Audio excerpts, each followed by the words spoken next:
Oh, is that right? Oh, yeah, like, you know.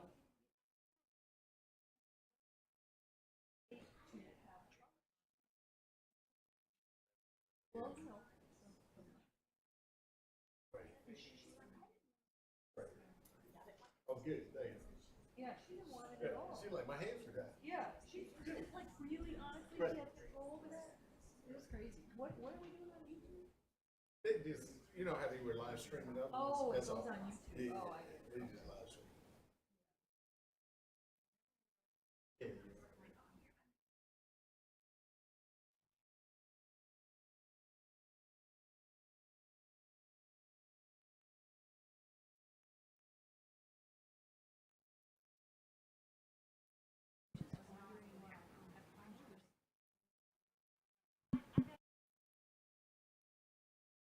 Yeah, that's what I'm doing. That's what I'm doing. Yeah, I'm gonna just open it up. Yeah. It's not gonna be a time. Yeah. Oh, yeah, yeah, yeah. No, no. Yeah, it's not enough folks for that. Yeah.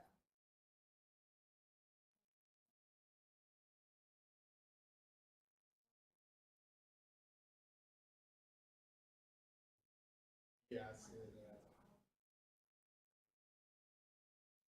and the rate for one of the large HBCUs. Yeah. Yeah, I mean, I'm Yeah, but, yeah.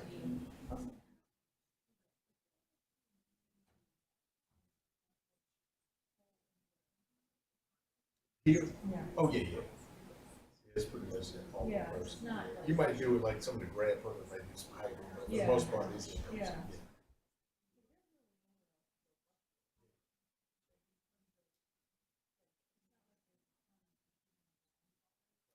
So you talking about as far as university? No, just like,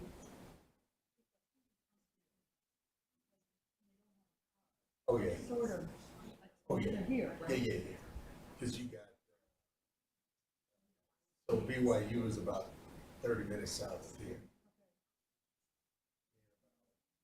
Less than an hour north of here, Utah State. Okay. You got Weaver State.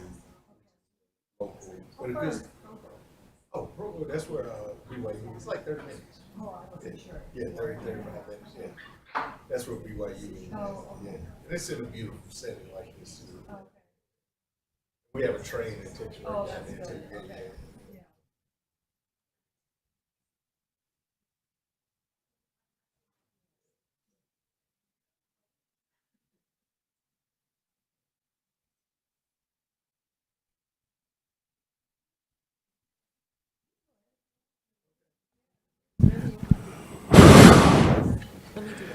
yeah. Hit the green button. Do it again. Do it again. How's everyone doing? I would. Miss Eudora and Miko, I would have y'all move over, but I'm not gonna do that. Oh, I know. You know, I'm just messing with you. I'm just messing with you. No, I'm just messing with you. You know. Yeah, we're just gonna, get started. I know folk kind of trickling over, and it's been a good but a long day. Rodney's starting to lose energy. See? Yeah, right. Yeah, so that's why I got a little cup of coffee earlier. So, but Rodney Cohen again, and I'm here at the University of Utah. I work with HBCU partnerships and initiatives, and had the pleasure to work with the committee on Day of Collective Action. This is our third year presidential initiative, and we were pleased to have Marybeth Gasman with us, who's out of Rutgers University, endowed chair there, Samuel DeWitt Proctor, amongst other appointments there, institutes and centers that she oversees and runs related to MSIs, Minority Serving Institutions. And Marybeth obviously has done a host of work around historically Black colleges and universities, HBCUs. So I always tell people, I'm always happy when I get one call, maybe every 2 years, somebody stumble across my dissertation. Anytime they do something on alumni, I get a little call. But if anybody does anything on HBCUs dissertation wise, you got to cite Marybeth in some form of fashion. So that's a good thing. But so what we want to do is I'm gonna have Marybeth just make some remarks, maybe, kind of reflect on the day, our conversations, and then we're just gonna have a conversation and go from there. Yeah. All right. Well, first of all, I've really enjoyed being with everybody. It's been really tremendous. And I wanted to say that I loved listening to the alumni panel and all of the passion and just descriptions of people's experiences. I just always love doing that. And I also met my very best friend over here, so which is really lovely. So anyway, a couple of things. I think it's great that the institution is having a day dedicated to HBCUs. It's been a long time coming, and that is a really wonderful thing to see. I hope that other institutions will look at what you're doing and as a model of kind of how to approach these things. This is the second time I've participated in something like this. I also had one recently at Penn State, but you're quite a bit further along. But they're really trying and working, and part of that is that their new vice provost for graduate education and dean of the graduate school is a two-time HBCU grad who my most recent book, The Power of Historically Black Colleges, is co-authored with LaVon Esters, and who is there. And, it really does make a difference where people are, and I think sometimes people don't realize that, but there's no way that institution would be going all in if it weren't for a two-time HBCU grad being right there, right? And your presence also is so important in that way. So I think representation doesn't always get the credit that it deserves. I mean, you don't just want people to be there. You want to make sure they feel included and belong. But getting people there starts the conversation, and it makes a difference, because it's very hard for people to say they don't know when you're sitting in front of them. And so, that's why I was talking about the Biden administration and all of the kind of pushing HBCUs and pushing more support toward HBCUs. I mean, it's not lost on me that Kamala Harris is literally right there, right? All the time representing, very vocal about going to Howard. So I think those things are incredibly important. And I hope that you'll have more of these where you have HBCU alums talking about their experiences. It would be great to get HBCU alums. I also think you should get a grant for this, and you should compensate the HBCU alums to have them help with how you're going to roll out partnerships to really look at how they can be equitable. I think that would be really, really important when approaching. I mean, I think it's great that you're doing this because oftentimes it's not someone like you, right? So that is something that I think would be really beneficial. But this is a great start, and I hope that you all, in many ways, will not necessarily toot your own horn, but make sure that people know you're doing this. Here's another thing I would say. I think I'm a researcher. I love doing research more than anything.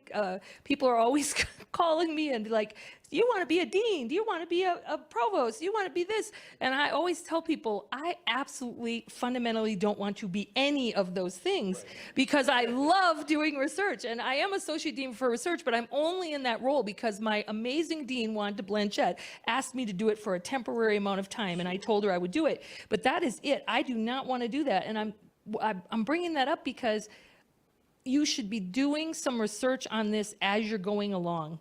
You should be you look a little tired, so you might want to get someone to help you. But basically, I mean, you have some amazing researchers here in the higher education area, right? Have them work with you to look at what you're doing and keep track of it. Make sure it all goes in the archives, incredibly important. But also keep track of what you're doing as you're doing it.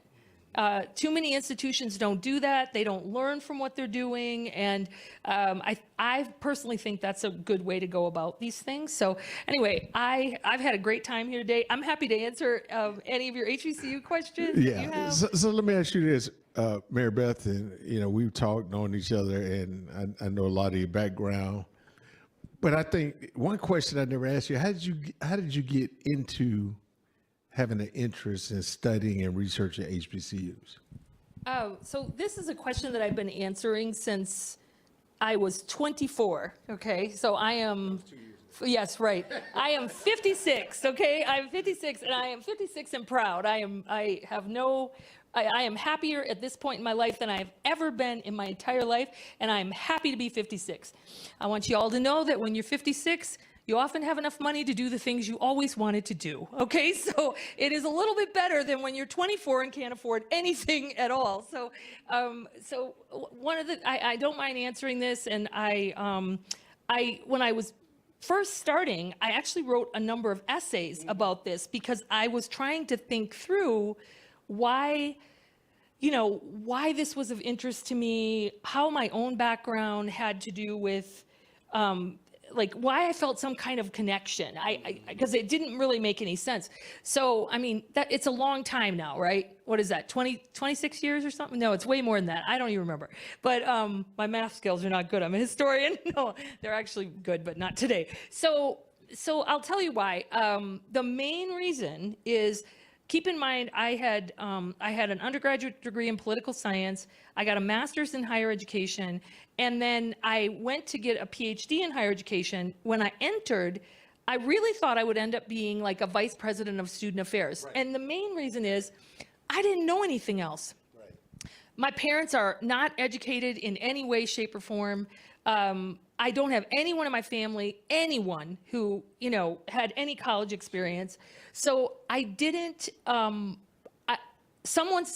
wanted to be a vice president of student affairs because the vice president of student affairs at the one college where I applied was nice to me. And I'm not kidding. That is the reason why. So I go to get the PhD, and I was in this class. Some of you might know who John Thielen is. I don't know if you know him. He's a historian. He wrote this book called The History of Higher Education, I think it's called. So I was in his class. I was a little bored in my PhD program, just a little bored. And he handed me this book called The Education of Blacks in the South by James Anderson, okay? So James Anderson went to Stillman College, which is a historically black college, and John Thielen hands me this book, and he's like, why don't you read this? I was like, okay. So I read the book. I still have the book that he handed me, right? Which is falling apart over the years. My students have purchased new copies for me, but I still like my old one, right?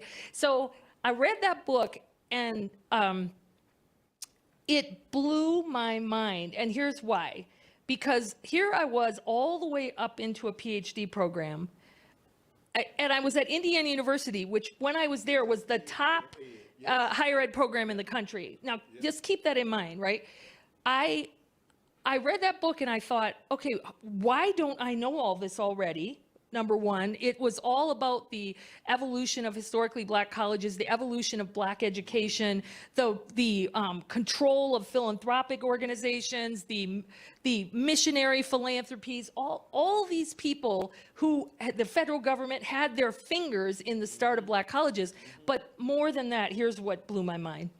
It was all about agency of African Americans, which all through all my schooling, nobody said a thing about agency, like African Americans shaping their own lives, doing, like, being leaders, being activists. Yes, of course, you have the civil rights movement, but keep in mind, most places were not teaching much about the civil rights movement. What you'd hear is Martin Luther King, Harriet Tubman, slavery, okay? So having grown up in the Upper Peninsula of Michigan, up near the Canada border between Lake Superior and Lake Michigan, first of all, there were no African Americans at all, but secondly, none, by the way, N-O-N-E, and none. And the second thing about that is that the schooling didn't teach anything like that. So So then I read the book, and it was like just talking about these powerful people who were shaping their own lives. Now, of course, African Americans have been victims of many things, but this book, the way he wrote it, was not looking through that lens. It was looking through a lens of agency and action. And so it was just a really profound book. And now what happened is I got mad after I read the book, because I was mad at my institution for, why aren't you teaching this? How do I have a master's in higher ed and you never told me what a black college was? Now, they also never told me what a women's college was, or a variety of other things, but they specifically did not tell me what a black college was. And so eventually I did have a professor who taught Jacqueline Fleming's book, Blacks in College. Of course, she didn't get tenure. And, but I loved taking that class. And so that book is what really changed things. Now, I'm going to tell you something. I went to my advisor at the time, and I said, I think I'd like to switch everything, and I'd like to do history, and I'd like to focus on African American history. And he said, okay, you know nothing. And I was just like, oh. And he's like, you know nothing, and you cannot be one of these people who is like a bystander. You can't be somebody who studies something that you have no knowledge of. And a lot of academics, that's what academics do. They study things, but they really aren't really involved in the day-to-day. And so he told me, he said, you can only do it if. He gave me about 100 books that, first of all, I needed to read over the summer. And they were poetry, literature, history, culture, plays, everything, everything. He's like, you need to understand this. He also recommended all these courses in Africana Studies, which I took, which were some of the hardest courses. And I felt slightly hazed in them, but it's okay. I mean, they were really, really good. I mean, the classes were very diverse, but I had never been taught that way. I had never been taught in a way that made me think so critically until I took those classes. I was so pushed. So that was really good. And then he said, you need to go visit some black colleges, because you can't be doing dissertation related to black colleges and you've never been to a black college. So the first black college I ever went to, which I've been there at least 15 times, but while a grad student, I went about 7. I looked at him, I said, I don't have any money. And he's just like, well, you're going to have to find it. Right. It's like, okay. So I went to Fisk University. And Fisk University, I have to say, unlike what happens a lot of times when African American students go to majority institutions, Fisk University, they were so wonderful to me, so inviting, embraced my research, helped me with everything, asked about my family, okay, I couldn't believe it. I was like, you want to know something about because I was a newlywed at that point, and I ended up going there. The archivist was Beth House. I'll never forget her. She passed away, but she sent me birthday cards.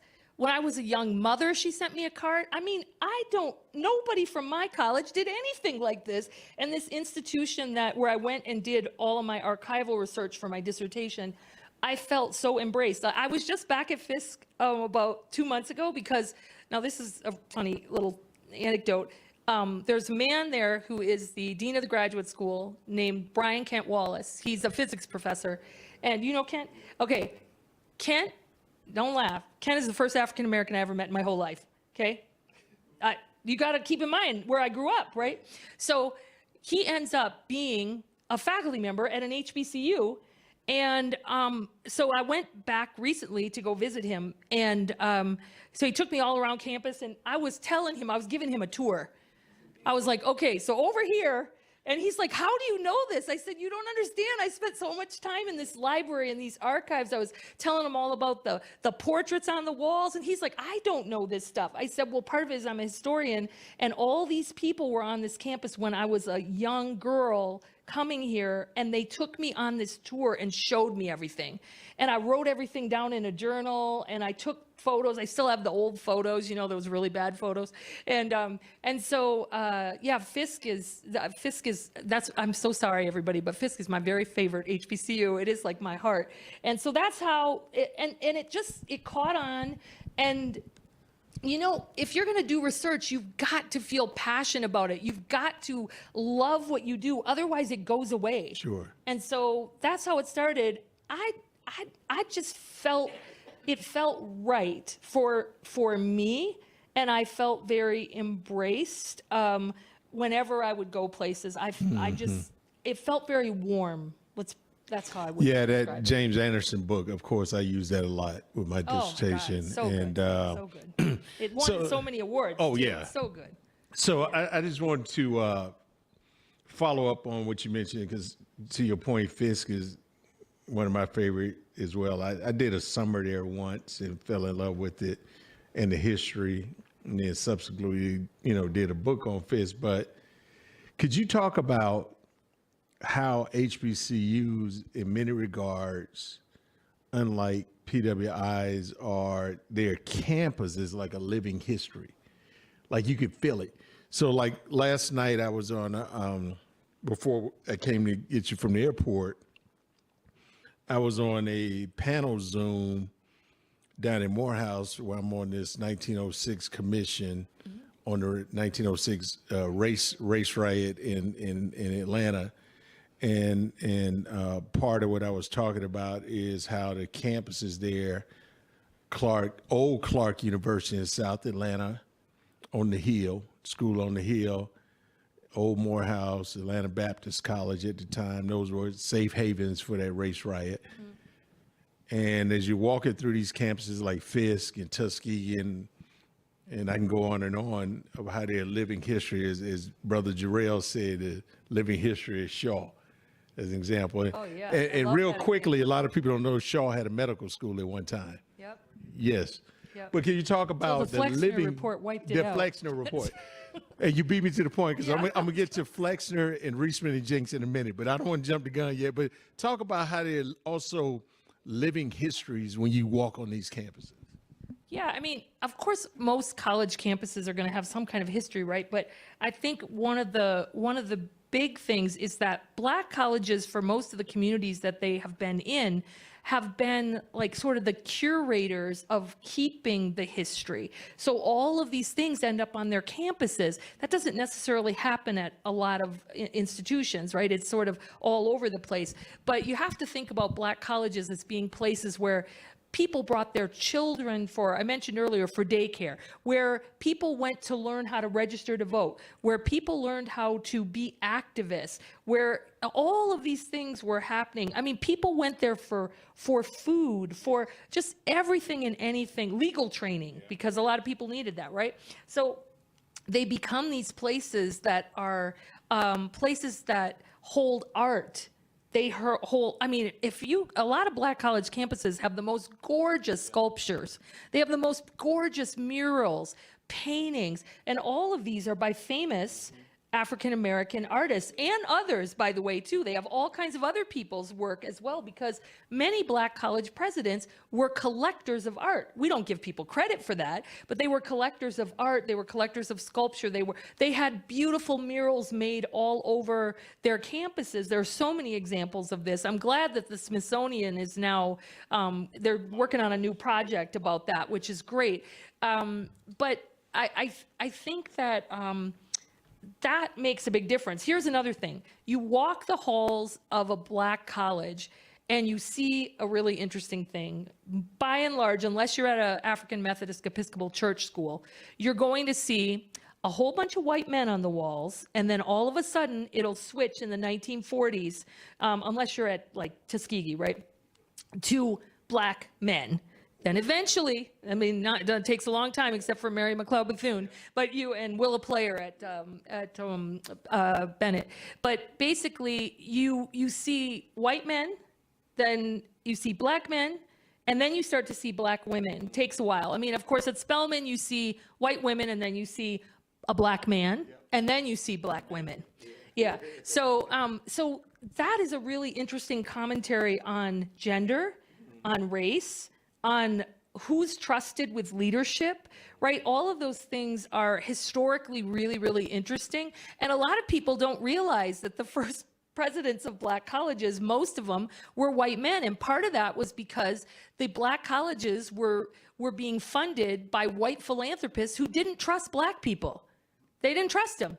And they weren't going to put them in a leadership role. The only way we ended up getting nearly all black people in those roles is black students at HBCUs raised a ruckus, right? They weren't going to put up with that anymore. And some of them were egged on, especially at Fisk, by Du Bois, right? Because he was mad as hell, and he was tired of these white leaders trying to control black voices. And that's really what they were doing at that point. If you look at like the 1920s, 30s, 40s, they were trying to say, this is the kind of black person you can be. This is the acceptable black person, but you can't be anything else. Then they had to compromise, like at Howard with Thurkill, where they gave you the dean of men and the dean of women. Oh, yeah. Lucy Slow. Yes, Yeah. Oh, yeah. And Lucy Diggs Slow went through hell at Howard. Yeah. Hell. I mean, if you ever want to read some really, really good research, you should look at Linda Perkins' research.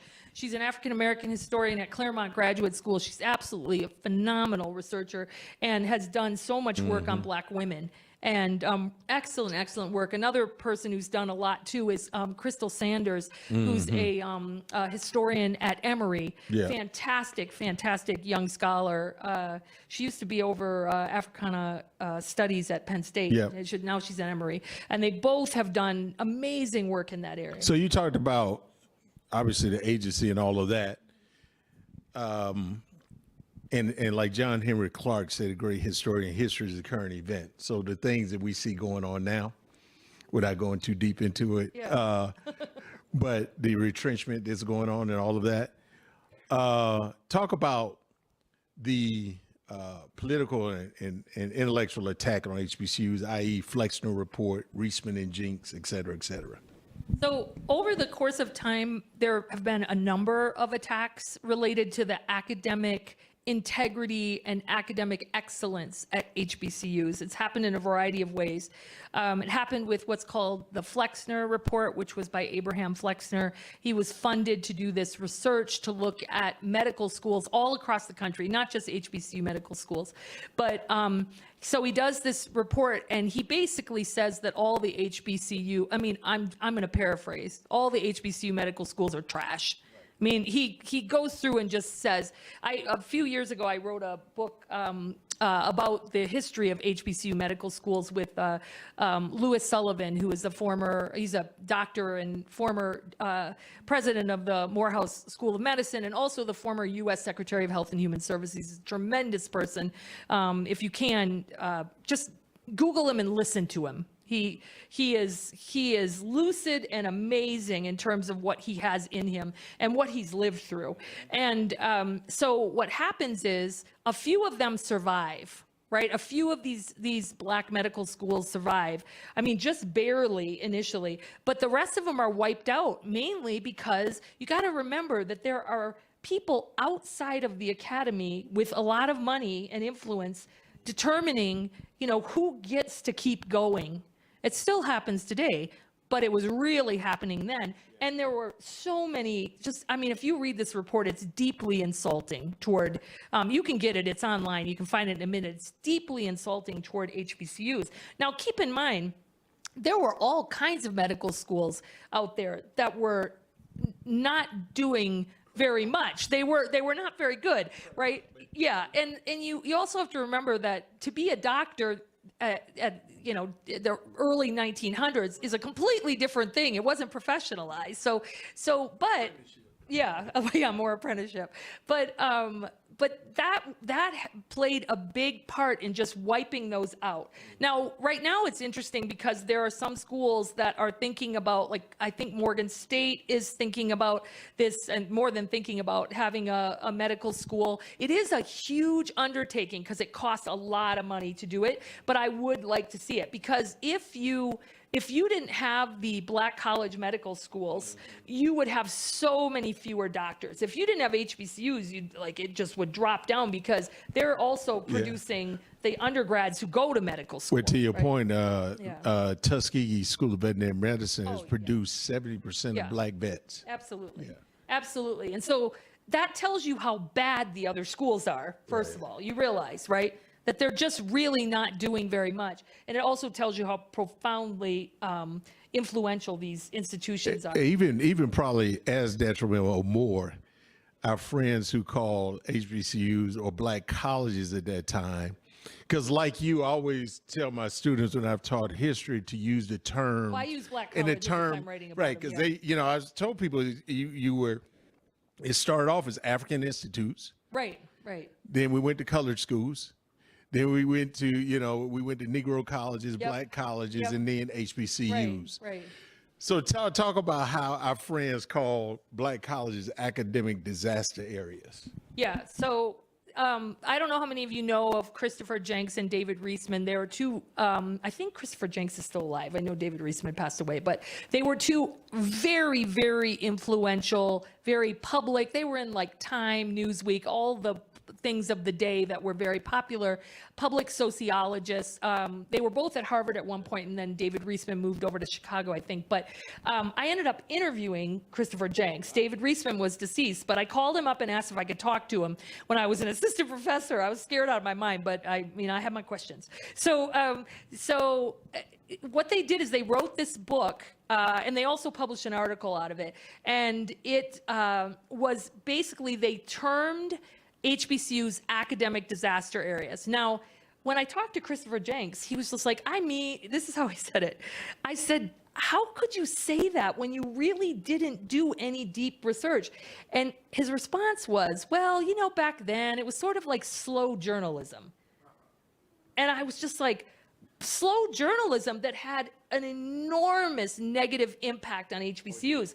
Funders were thinking about dropping them. All of the huge national newspapers. Now, keep in mind, we have social media now. Things are going like crazy, right? That was not happening then. If Time Magazine or Newsweek or the New York Times came out and wrote a negative story about HBCUs, calling them academic disaster areas, can you imagine? You might not be able to imagine. Some of you can, but this was really difficult. And then they wouldn't apologize for it, basically. They said there were a couple that could be saved, but that by and large they were like this. So I wrote like a 60-page peer-reviewed article about this, which is where I interviewed him, and I also included part of it in a book. But I was fascinated by this because the story that never got told was that I don't know how many of you know who Charles Willie is. Okay, so he recently passed away, went to Morehouse, was a professor at Harvard.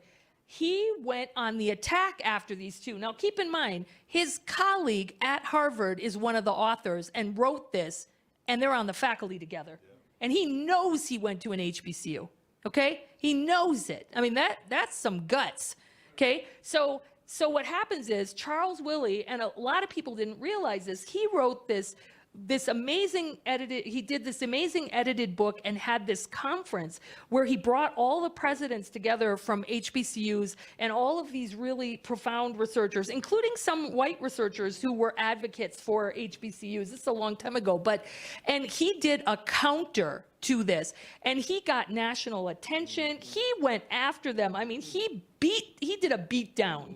Like, he did a beat down, right? Because he was really mad. Here's this guy who's a professor at Harvard, whatever you want to think about Harvard, but they're both professors at Harvard, and your colleague is saying that because you're an HBCU grad, you went to a school that was an academic disaster area, right? So imagine how insulting that was. So I was gonna tell you, I became even though the first African American to get a PhD from Harvard went to Fisk. Yes, right. Of course. But they didn't accept his degree. No, they made him right. get another undergraduate degree because they did not value that HBCU degree. So W.E.B. Du Bois has an undergrad from Fisk and an undergrad from Harvard. And if you remember, what he said about his experience at Harvard, I'm sure the pleasure was all theirs.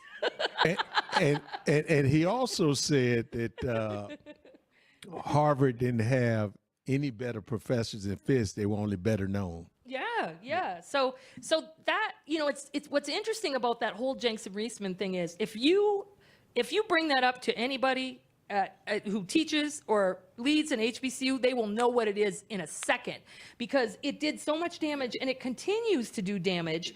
And, I did this study, oh gosh, it was probably back in like 2005 or something, where I looked at all the negative media on HBCUs. I just went through everything. I was using like LexisNexis and I did it over a 10-year period. And what I found in doing that is that the media loves to build up an HBCU and then tear it down. Okay? So they love to build up a new president. Oh, they're amazing. They're transformational, blah, blah, blah, blah, blah. And then if they do anything, they're the worst. They're not skilled. They're not a good leader. They're not, and I saw this happening over and over. I think the media is a little better now. They've learned. They've learned that not all HBCUs are the same. They've learned that that they shouldn't be treating HBCUs as if they don't have, that they shouldn't be assuming that majority institutions don't have some of the same problems, right? Because majority institutions just have more money and can typically cover up a lot. And we know this. We have so much evidence. And a lot of those schools have closed too. I mean, you think about Sweetbriar did almost close. Yep. Yeah. Oh, yeah, that absolutely. So what I always say to reporters when they call me is, okay, first of all, I need you to understand that this is not an HBCU issue. This is a higher education issue. If it is a specific HBCU thing, like, for example, let's say the enrollment was dropping at HBCUs, well, then we can talk about that. But the first thing I'm going to say is, did you look to see if the enrollment is dropping across the country? That's the first thing I'm going to say. Or if they say, well, what about the graduation rates? The very first thing I'm going to say is, okay, are you comparing the graduation rates to like institutions with similar numbers of Pell Grant eligible students? Sure. Unless you are, that's not going to work for me, right? So you've got to teach the media how to be better. I just think that's really well. One of the things you say about HBCUs not being created equal, like, for example, and I've been arguing this for years, the U.S. News and World Report ranking the HBCUs is ridiculous to me. Why is that? Because, and again, I know we have our HBCU banter, but I'm like, there's no way in the world you could say that Spelman is number one, Howard is two, when they're two different types of schools. They're completely different. You would not compare Harvard to Amherst or Swarthmore. You can't really compare Harvard given its, what is it, $6 billion endowment in terms of, those things are based on resources and all of that kind of stuff. You can't really compare it. I don't like it when people compare Harvard to HBCUs either. That makes me really mad. It's ridiculous. Because you wouldn't compare it to, I don't know, Oberlin, right? Or you wouldn't do that. And rankings in general is contentious, but anyway, I just think what I'm saying is always use as an example of how they group HBCUs together when they would not compare Swarthmore or Amherst or Williams to Harvard, Yale, and Princeton. Those are two different categories. Or to Penn State or the University of Utah, or it just it wouldn't happen, right? So I think the thing about those rankings is that you have to keep in mind it's a very small group of people that do the rankings at U.S. News and World Report. It's a guy named Robert Morris. I've met him many times. In fact, one time I debated him at the press club in D.C. about his HBCU rankings. But, and I'm sure you made a similar point. One of the things people forget is that HBCUs are so diverse. If you think about public, private, small, big, church-related, non-church-related, region of the country, there's so many things that, look at the endowment size, the enrollment size, the curriculum, that they're as diverse as all institutions in the country are. When I did my dissertation, I looked at endowments and I took all of the HBCU endowments combined, and it combined did not equal to the endowment of Phillips Exeter. And that's not a college. Put that in context. That's a high school. They don't. Including Howard and Spelman's endowment, all combined did not come right. And we're talking about a high school, a prep school. Go ahead. If somebody wanted to do a little evening out, and I have to tell you, I am a total advocate for equity. I'm actually also, I know you're going to kill me, but I'm also an advocate for reparations in the form of support of HBCUs in particular. Well, I- well, no, and I wouldn't kill you on that because I think, in fact, I've been in conversation. I said if we talk about reparations, it needs to, I think, first and foremost, come in an educational package. So, for example, let's take GU 272. Does anybody in here know what GU 272 is? So, Georgetown University, Yep. back in the 1800s, almost collapsed as an institution. They owned 272 slaves. Yep. Enslaved, well, not slaves. As John Henry Clark said, these are enslaved human beings, enslaved Africans. They and I'm using economic terms, liquidated them to save the institution.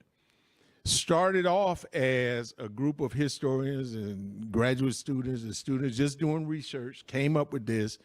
Then it began to snowball, and then the conversation came front and center. And now Georgetown has created a type of reparations. I mean, it's multi-layered, but just to oversimplify it, that if you identify the descendants of these 272, which you can, that they're able to go to Georgetown for free. So you're right. I mean, so to that point, when you talk about the damage on HBCUs in 1831, the first HBCU was supposed to have been in New Haven, Connecticut. Yep. And it was Yale University who blocked the development of that institution. And when we talk about, what's the brother's name, Marybeth, who did the, I have it too, the book on the Ivy League. And Ebony and Ivy? Ebony and, right. Yeah. Talk about that a little bit in context of reparations, what you're talking Yeah, about. okay, so for some reason his name is escaping me and it shouldn't, it'll come to me in a second, but I had him talk to the students in my class about a year ago, and so what he's it's I can see it, it's coming. Yeah, one of the things he did is he went through all of the archives of the Ivy League and looked at how they benefited from slavery, how they had, slave owners on their boards of trustees, how they had invested in slavery. And the first Ivy League that admitted to this was Brown under Ruth Simmons' leadership, because she had a commission to do this. It took a black woman who went to Dillard University and HBCU to do that. But so he looks, oh my gosh, it's coming to me. So he looks really, really deeply. And this just blew the lid off of this, because all of a sudden, all these institutions started to look. Now, I'll tell you another funny story. I'm not going to name the institution, but there was one of the Ivy Leagues that was acting like it didn't have this past. Okay?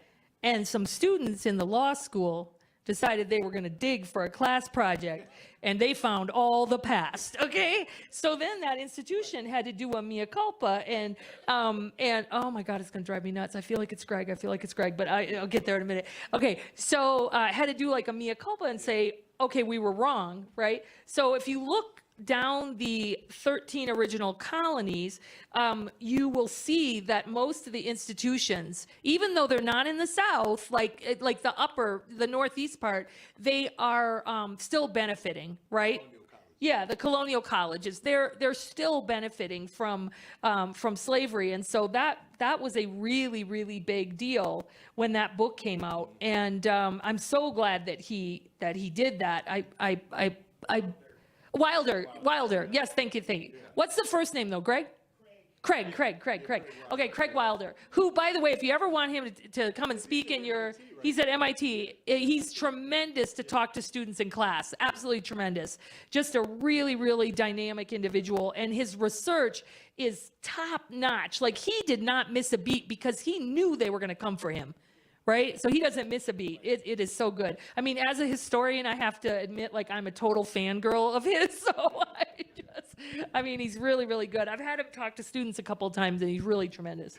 Let me get the audience Can I involved just here. tell you one Go thing? ahead. The reason I brought up the reparation thing. Oh, yeah. If what I would love to see happen. Now, I've spoken before Congress and tried to get him to do this. I've said this. I've done just prayers to Mackenzie Scott, the philanthropist.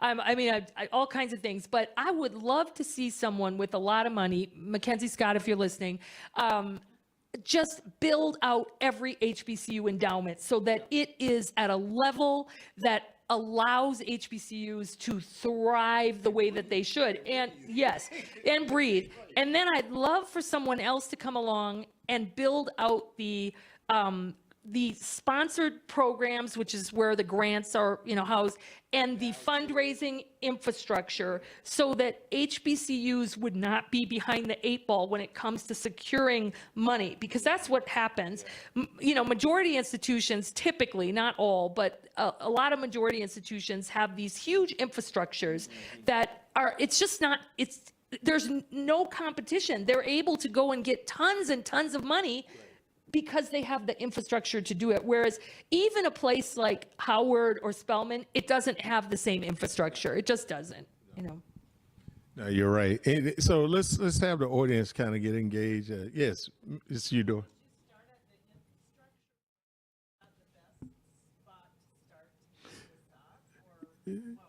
Right. Ms. Eudora said, would you start the infrastructure first, or what's the best place to start to build it up? I mean, I'd like to see a twofold approach. Go infrastructure and endowment. And there's no reason, I just want to tell y'all, we got people going to space all the time. I was just out in San Diego last week, and Elon Musk launched another rocket. You know how much that costs? That cost could be used to build the infrastructure in the endowment of every HBCU in the country, how much that costs to launch that rocket. They're spending billions of dollars to launch rockets into space. And what bothers me most, and this doesn't have to do with HBCUs, but we got all these homeless people with no homes, and you're putting I believe in science, but I am dumbfounded by it. And then also, look what you could do for HBCUs. Look what you could do for so many people who want to have opportunity.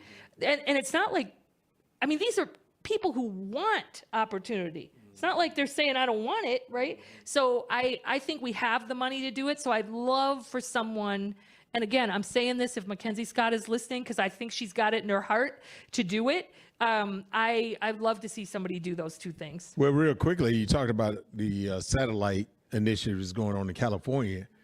I think we're right at this time to even begin to move westward to establish some new HBCUs out in this part of the country. Except you can't have a new HBCU. Yeah, I know. Because you're not. That's right. There can never be a new HBCU unless Congress says that there can. Well, we can have satellite campuses. You can have satellite campuses, and you can have predominantly black institutions. That's right.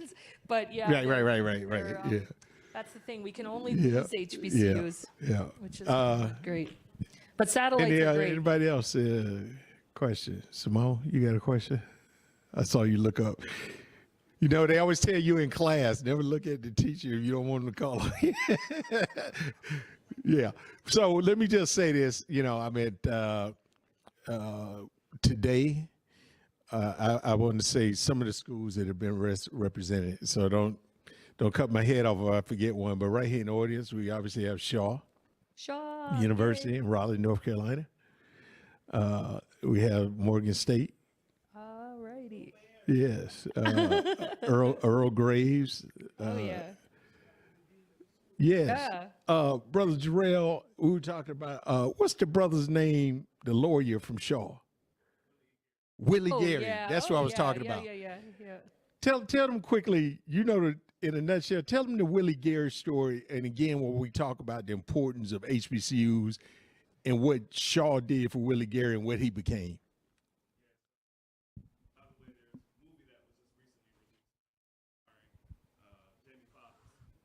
So good. Willie Gary, who was an alum of Shaw University, but also an alum of North Carolina Central University in Durham. He went to law school there. He's a lawyer, has done a lot for Shaw University, but also showed up at Shaw pretty much nothing. Shaw took him in, made sure that he had everything that he needed. He graduated, and he has become one of the most successful lawyers in this country. So for sure, it's certainly a story of triumph and overcoming obstacles, but he's definitely one of the HBCU treasures that we definitely admire. Definitely, he's not perfect. He's definitely had some troubles, but there's not one of us who's perfect. Right. But certainly there's some good goodness to his story, some inspiration to his story, and I invite you all to check him out if you get a chance.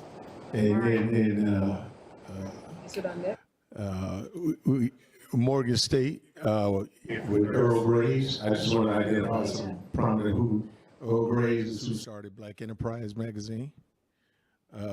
We have Howard University, of course, in the house, and of course, we know Kamala Harris and Thurgood Marshall and many others, and of course, Morris Brown College. Morris Brown College. Dr. Battle and Mr. Dr. Battle. She's on our board. I'm on the board of trustees of Morris Brown College. She's at Morris Brown College, right? And Paul Quinn College. Yeah, but thank and you. I'm Mark- sending your photos to the president as soon as I'm done.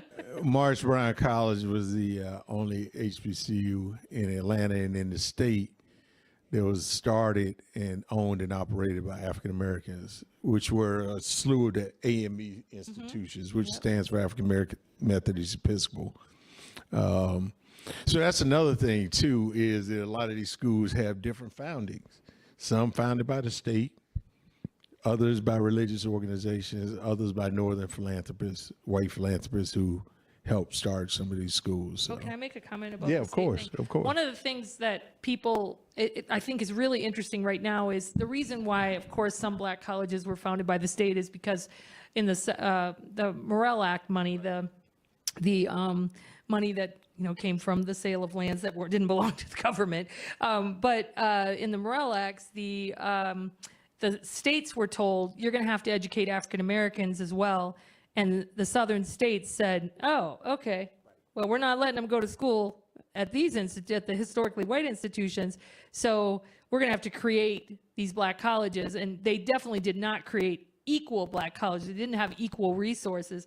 And it's so interesting right now. Some of you have probably heard this, but there was an investigative report by Susan Adams, who's a person who, a reporter at Forbes, who looked out and found out that those 1890 schools, and there's one other one as well, but those 1890 schools are owed like over $1 billion of money, billions of dollars that they were not paid. When the federal government gave them money, the state was supposed to make a match.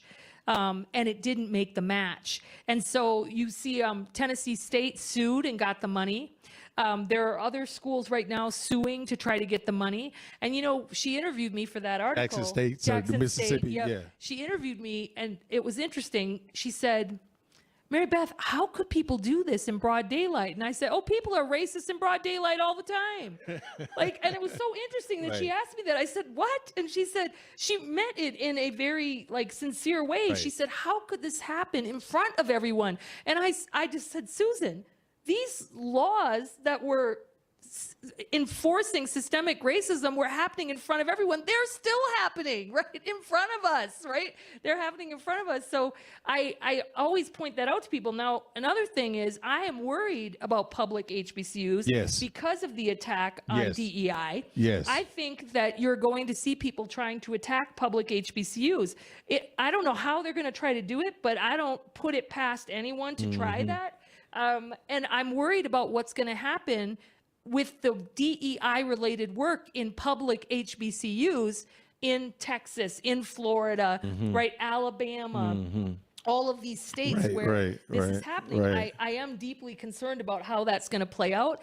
And, the other day I was in a meeting where a whole group of presidents, there were, I don't know, probably at least 50 HBCU presidents, and they were all talking about this particular problem Sure. with thinking that is anyone going to come for HBCUs? Because the Manhattan Institute recently wrote a piece that was talking about how HSIs are not Hispanic serving institutions because they are defined by percentage based on race or ethnicity. It's really ethnicity, but that maybe that is racist. You What see? about the tribal colleges too? What do you think's gonna? I don't know. I'm not sure. I mean, tribal colleges are the result of Indian self-determination. So I'm not sure what will happen. I'm hoping that it will not happen. But the thing is that and again, I'm so sorry about this, but we have to be on the offense, not the defense. And I think too often what happens is we let people be like, okay, well, that happened. Okay. You have to be on the defense. I mean, like, you have to be like on the offense all the time, and then be ready to defend, but be on it all the time. Be vigilant all the time. That's how it has to work. Marybeth, you talked about how a lot of these institutions, meaning majority institutions, PWIs, HWIs, can learn from HBCUs. Yeah. Talk about how the environment has been very different in terms of HBCUs welcoming other cultures and races. So talk a little bit about Bluefield State and West Virginia State as an example, and build on that and to the audience. Yeah, I mean, if there are examples of institutions that have been the most welcoming to others, I was saying earlier to some people that, first of all, HBCUs have the most diverse faculties in the country, the most diverse. You can't even come close to how diverse they are. No majority institution can come close. And then another thing is, like, in terms of students, right? They have incredible diversity and have always been very accepting of any student all throughout time. Also, being havens for people who were discriminated against in the 1940s and 50s, Jewish professors, lots of people who were kind of ousted, right? We're able to come to HBCUs. And then, of course, the interesting thing about HBCUs is that they stay HBCUs even if the students change. Okay, so that's how you have Bluefield State, which is a predominantly white institution, but it's historically black. Okay, and which sometimes people are like, what? Well, what happened is, once black people could go wherever they wanted in the state, they stopped going. They started moving and then migrating to other places. And then I was just sitting next to the president of West Virginia State University on Monday, and that's another institution that has a lot of white students. I mean, they now have a black president again, but they and they definitely are they are steeped in their history, but he knows, he's like, we have a lot of white students. And then the other thing I've been hearing a lot of lately, and this was, I thought, really interesting, because about a decade ago I didn't hear this, and that was, how are we going to serve Latinx students? Because if you're in Texas or Florida, the HBCUs, they're eventually going to be HSIs as well, because every institution in this country is going to end up being an HSI. In about 5 years, there'll be 1,000 Hispanic serving institutions out of our 5,000 colleges and universities. Right now, there are over 650, and they anticipate another 400. That puts us at 1,000. And part of that is because, the Latinx population and the Asian population is growing immensely in the United States. Those are the two fastest growing groups, also the two fastest growing student groups. And so we know that there are going to be more HSIs and more what are called ANAPESIs that serve low income Asian American and Pacific Islander students. So yeah, that's all happening. And all of what's going on in the country is a response to the fact that the country is becoming majority people of color, right? I mean, that's what's going on. So, and you're seeing it in education. I mean, all you have to do is look at the race of kindergartners. They're a majority kids of color, right? That things have changed. I think like a couple years ago, it was the first time that it flipped. Wow. So we're getting close to time, folks. Any other questions from the audience or comments for Marybeth? Anybody? Go ahead. No, I said, don't put it me funny. Just in terms of your comment about being proactive on these issues, and that's where we are, because we're always playing catch up.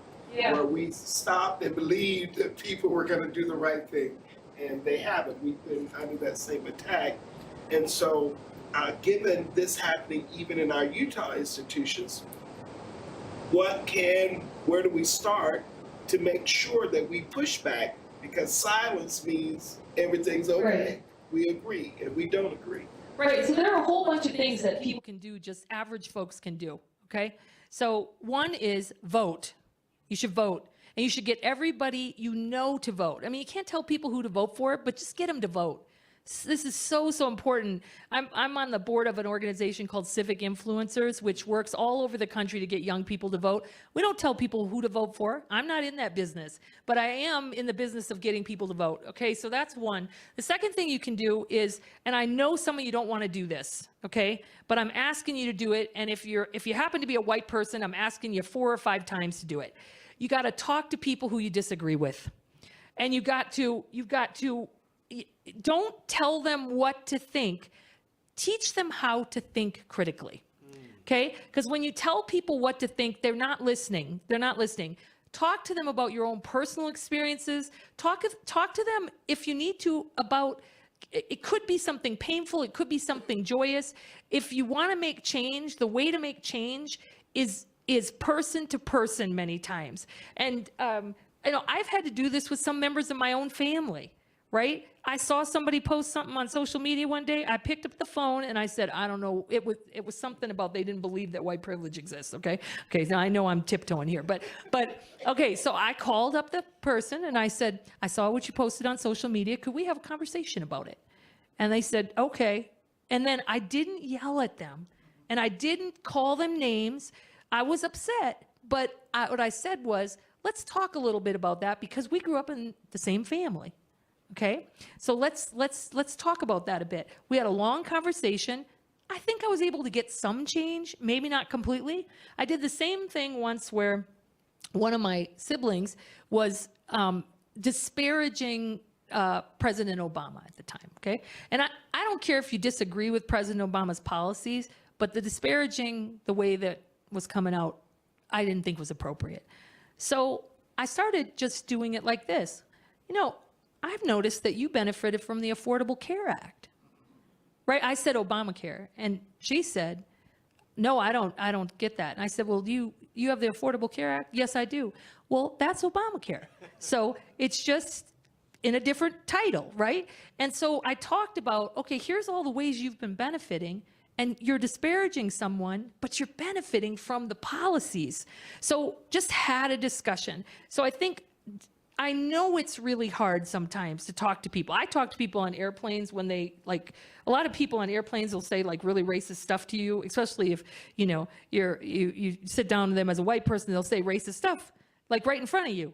And so I always say, where did you come to that opinion? Or tell me a little bit more about that. And then rather than, I'm not going to talk to him the whole time. I'm going to put the headphones in a little while. But, while we're on the takeoff, I'm going to say something. I'm not asking everybody to do that. I'm just saying, like, if you have the opportunity, especially if you're white, to talk to people in your family who hold really disparaging opinions of people of color or anything like that, talk to them. So that's another thing. Here's another thing. Read. Don't believe everything you see. Read and share things that help people to connect. I would say that's a good thing. Here's another thing. Model the best, most activist behavior you can for your children. That's really, really important that your children understand how important it is to speak up. So when my daughter was little, she was in about 8th grade, and I told one of my friends this, and they said I was bad. But I told my daughter one day, I said, Chloe, I want you to know that if I ever hear that you are in a room where someone is being bullied based on their race, their class, their sexuality, their religion, and you don't stand up for them, I will be ashamed.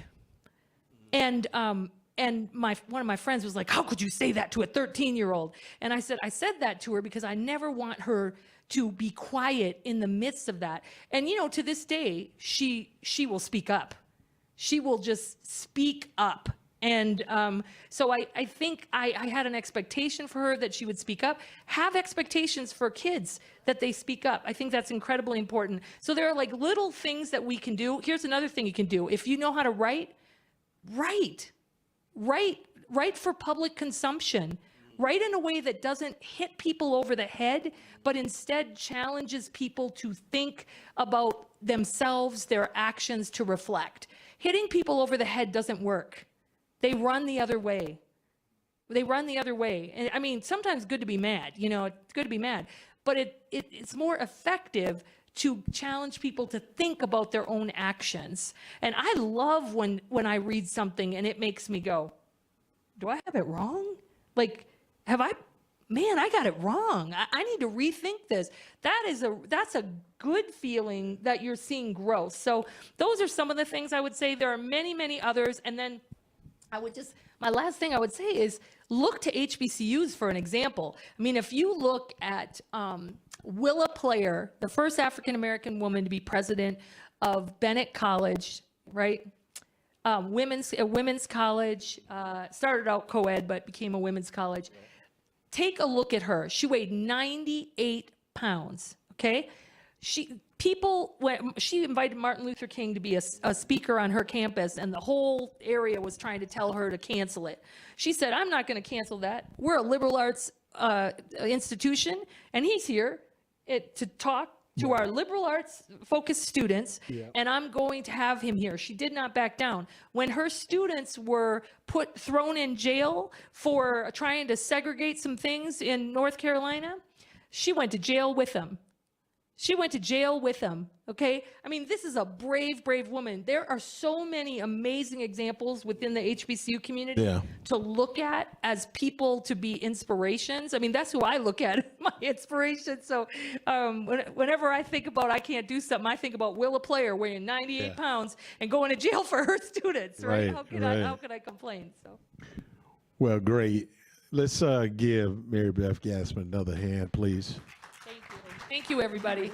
We've had a long day, but a good day, good conversation, and gave us a lot to think about. And I think that quote on the wall there sums up everything for today, and that's a good way to end it up. So I want to thank you all for participating, many of the community members for helping with the planning of this event. A lot went into it, and we're pleased that the day came, and we're at the end. Thank you. All right. Thank you, everybody. All right. Enjoy the reception outside, please.